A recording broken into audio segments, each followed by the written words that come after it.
that will do. Let's start this off with something quite simple about today's game. One that wasn't there because I had to work in Cornwall, didn't get back to 5 in the morning, and I had work obligations, so couldn't be there. And tonight I'm in Hull. This is in Hull. I'm in the Tigers' Den. The Lion is in the Tigers' Den because I'm going Hull and back. 2-day Russell Arty up here. Can't wait. Festival. Brilliant. Start with today's performance in terms of what it means to us. It's a great point. Let's have it right. We would have took it before the game all day long. All day long. I did look at the formation and thought, fucking hell. You know, I'm not Murray Wallace's biggest fan starting in the front, but as an impact, as a defensive impact sub, maybe when you want to shore things up, he's very much, I think he's League One standard now because he's had his better days, but he's been a very good servant for the club. He's very reliable. I love the fellas, the bones of the geezer. So, you know, it happens to all of us. You get older, you become a star player, or you become a player that should drop down the division. It's natural. We've made some great signings. I mean, Gary Rowett, I mean, from the end of the Norwich game to now, people are singing, Gary Rowett, your football's all right. I mean, that's a turnaround. Hate the turnaround. But, you know, 2 games on, 4 points out of 6 against Birmingham and Stoke. Yes, we rode a low luck against Stoke, but we've got a victory. A victory's a victory. End of story. We go out there today, and we frustrated them, and I think we played really well. I think Gary Rowett got his tactics right. We pressed, we got a goal. Cooper's one is a fucking unbelievably unlucky. I mean, oh God, what?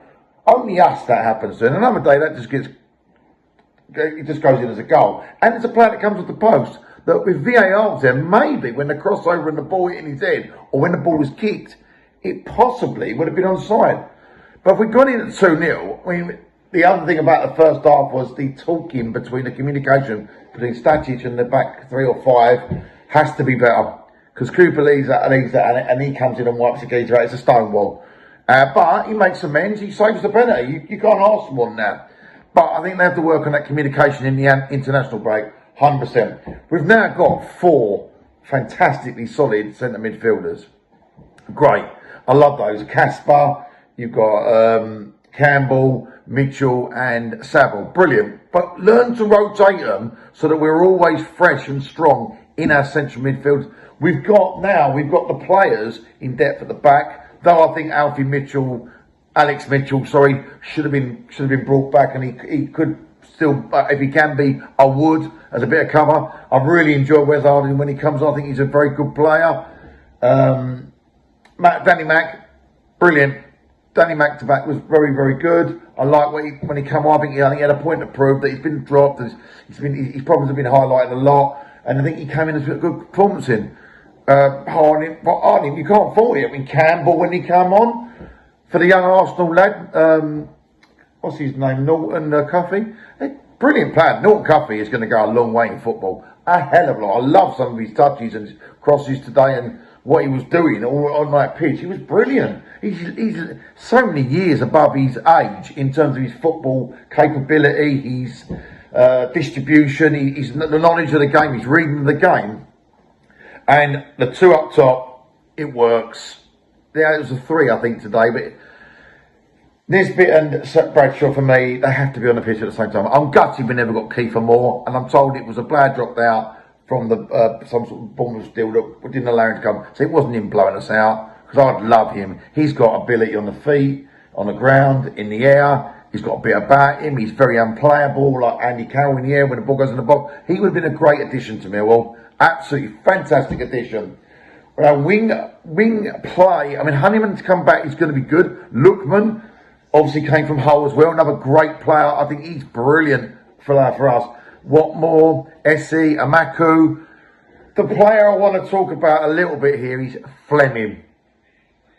Last year, he's the dog's bollocks for us. He tailed off at the end, and we love him. The man from Amsterdam, he eats West Ham and all the rest of it. But he is sulking 100% since not going to Burnley, which I think we've done them a favour because Burnley's an absolute pony hole.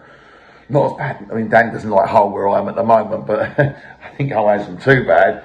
We've got to either get rid of him in January, and he's got to play in the meantime, because every bad game he has, or he gets dropped, his value is going to go down, not up. So we've really got to do something with him. I've got a little friend here, a dog from Hull, Monty.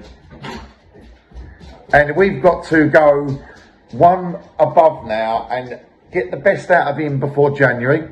We've got to also, if he's going to go in January, we've got to make sure that we get top money for him. Because if we get top money for him, and we are in a position in January to push for the top 6, because I think mid-table mediocrity is the minimal this season with that squad. That's the best squad I've seen for quite some time with what we're playing.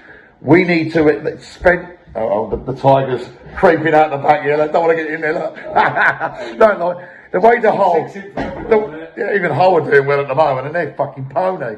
I mean, the way I got brought up here from Norwich, it was like Harry Seacombe's fucking songs of praise, backdrops everywhere, you know. But brilliant. And we get that sort of 8 million in January with his money for Fleming, and we use it wisely and get Kiefer Moore at that point. We could challenge the top 6 from that point onwards, and I think that's what we're trying to do here.